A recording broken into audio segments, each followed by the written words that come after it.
Right, so hopefully you got an okay strumming through those pentatonics and muting all the other strings.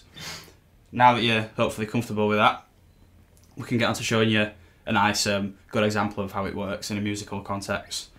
And for that we'll use the riff that you heard in the intro there. It's a chili style riff basically. Inspiration coming from Cart Stoppers. That song's quite a good example of fretting hand muting with single notes. So we're still in the D minor pentatonic position there. So you don't really need to worry about that because we spoke about that earlier. And the main thing is the riff uses quite a lot of 16th note syncopation. But as I say, hopefully you've already checked out that lesson for free on the website. But in that lesson we talked about a common rhythm being like the one and a rhythm, so that one and a two and a, that sort of rhythm. And this riff uses that quite a lot, so if you've already got that then you're nearly there with it basically. As you can hear, it also puts, not only do you use a fretting hand muting when they're strumming the note, so the riff starts on the D there on the A string, 5th fret. Not only are you doing that, you know, muting that, strumming through the note, you're also going to put some fretting hand mutes in between. So all you got to do is really completely cover all the strings. Again, there's another lesson for that on the website, so you should be cool with that. So yeah, that's always, the riff starts off with a 1, and then the and on the mute, and then the same again, 2 and a, so 2 and a 1 and a 2 and a, and then we've still got that same rhythm, so that's again 3 and a. But obviously you need to mute those notes in there. Same rule applies as the positions we used in the pentatonic example. So for that you just want to, and then use that bar there. So we've got 1 and a 2 and a 3 and then there's a little tie there, a bit of rhythm displacement. So that's all you're doing there. That's sort of it's like the 3 and the and. That's the and there basically. You want to land that one on the and of 4, so a downstroke. And that's the first bar covered. The next bar is sort of the reverse of that common 1 and a rhythm. It's now 1e and, so we've got 1e and, so you're landing on the and of 1 there. So it's a little bit offbeat, it adds a bit more interest to that riff. So you got 1e and then 2 again, landing on the octave of D there, 7th fret.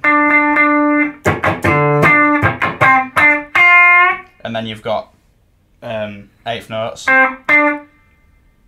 3 and, so you've got, and now there's a tiny little bend there. You probably call it a quarter tone bend. You're not actually bending up to a fret. It's just there for a little bit of articulation. And I find that we talked about how to keep a good flat hand position for sort of the barring of the mutes, but actually it's necessary sometimes to bring that thumb over the top. I don't know if you noticed that when I played the riff, and it's necessary quite a lot when you're doing a bend. So I find that if you're doing that flat, bring it over there, and it just gets that sort of angle, so you can do that little bend there. So that's the first 2 bars. The third bar is exactly the same as the first bar, except that you're changing the root note. We're now playing an F there. So that's sort of the minor third in the pentatonic. 8th fret there on the A string.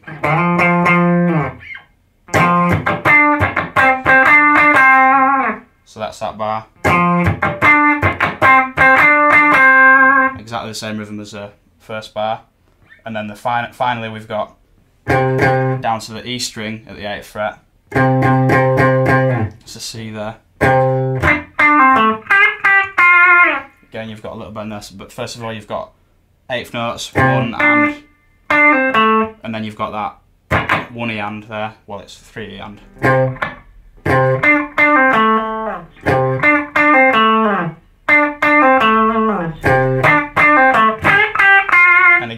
bend, so you're going to want to bring that thumb over there again. The bend is on the 8th fret of the B string, the G, and that'll be a full tone bend. So you're bending up to there. So again, you want that thumb over and back down. So you've got 8th notes there again. Down to the 6th fret on the B string, the F. So you got. And again, you're always sort of strumming through that, the same as what we did with the pentatonic example. And then it repeats all the way through again, exactly the same as the first time, except on the last time we're going to do. So you've got the same first 2 beats, but then just 8th notes there.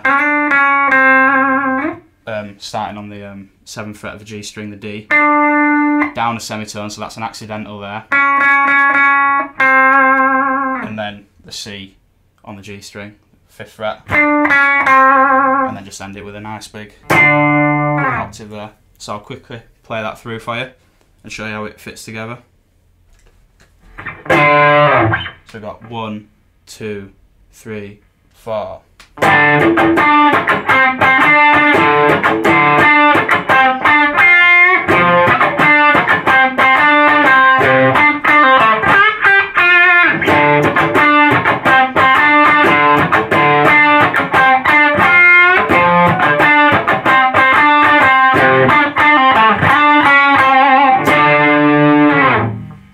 So, really hope you enjoyed that.